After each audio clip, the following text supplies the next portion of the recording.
my father told me if I stood up I'd grow tall, and I've been standing a lot of my life and it didn't work, so anyhow.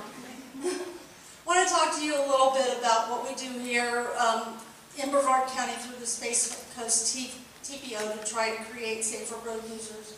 Stephanie, I heard her many times during the time she was up here talk about partners, and it is all about partners. You know, we're a small staff and we could not reach the number of people we do if a lot of you in this room and a lot of other folks that are out here in the county did not let us come in and do some type of program. So let's first talk a little bit about what we do from a safety perspective. This is just some of what I do from a safety perspective, because obviously it's very high in all of the TPO's work. But we do have the Vision Zero. We have created an action plan that was adopted in 2020, and we now are continuing that effort, trying to bring our cities on board, and we have a Vision Zero leadership committee that oversees that we're doing what we said we were going to do. We take safety concerns if somebody calls in, you know, debris on the causeway or whatever it might be, and try to filter those to the right place so the roadways out there are as safe as they can be. We participate in the community traffic safety team, and I've actually been a member of that even back to my law enforcement days, so I think since the very beginning of community traffic safety teams, I've been a part of that.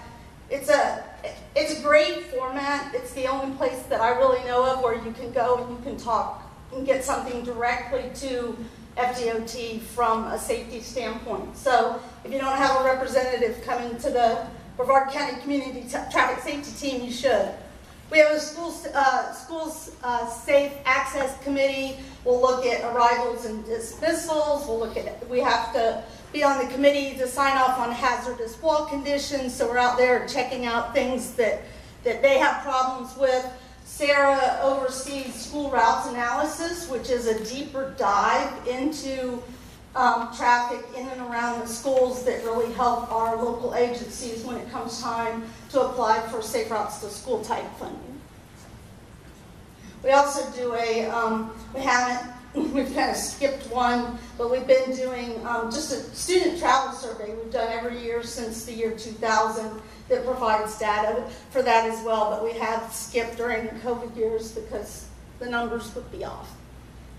We also have a very robust school-based curriculum. I go around the state and I talk to people, and I think that we have one of probably the biggest and one of the last such programs in the state that we're very proud of. We have 5 different trailers that actually go around to the schools where the teachers have been certified in the state-approved curriculum, and so we reach anywhere from 15 to 25 schools a year, depending on how many schools sign up for those trailers. We do the Head Start program for the Brevard Public Schools. Head Start, of course, is 3- and 4-year-olds. It's federally mandated in that program that those little ones have pedestrian safety.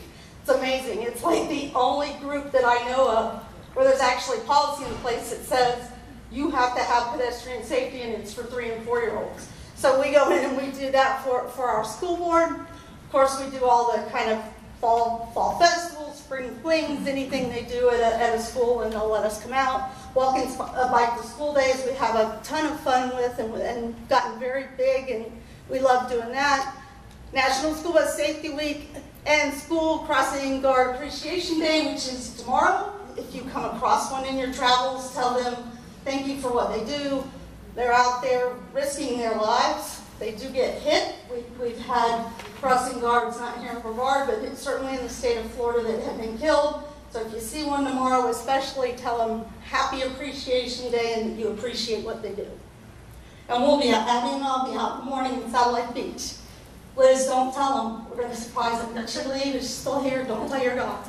All right. On the road to zero, we're the school heroes. Stop the play. On the road to zero, we're the school heroes. Stop the play. On the road to zero, we're the school heroes. Stop the play. All together now. Left, right, left, right.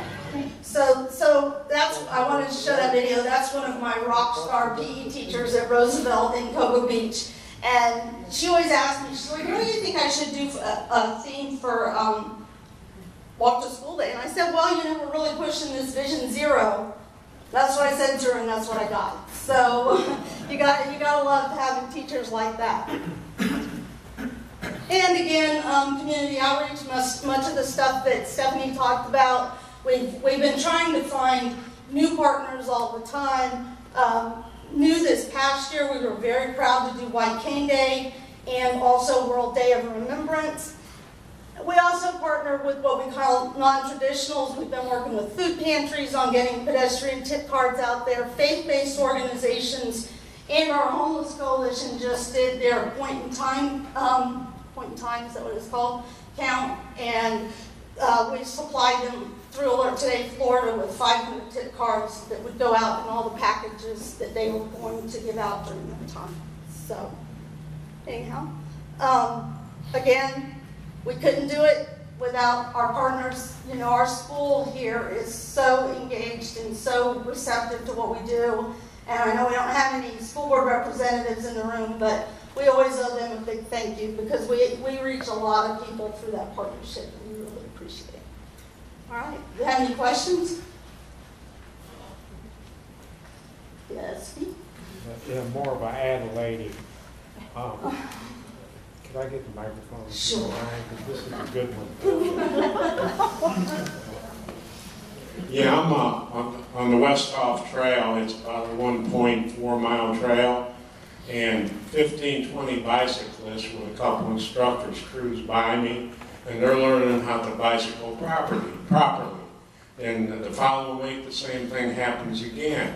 So I'm wondering about it, and then I find out that Kim and the TPO, they initiate that program where they partner with the schools, and you supply the bicycles too, correct? And the bicycle helmets and the safety vests, where they're going through the various elementary schools and teaching the youngsters how to properly and safely use the trails.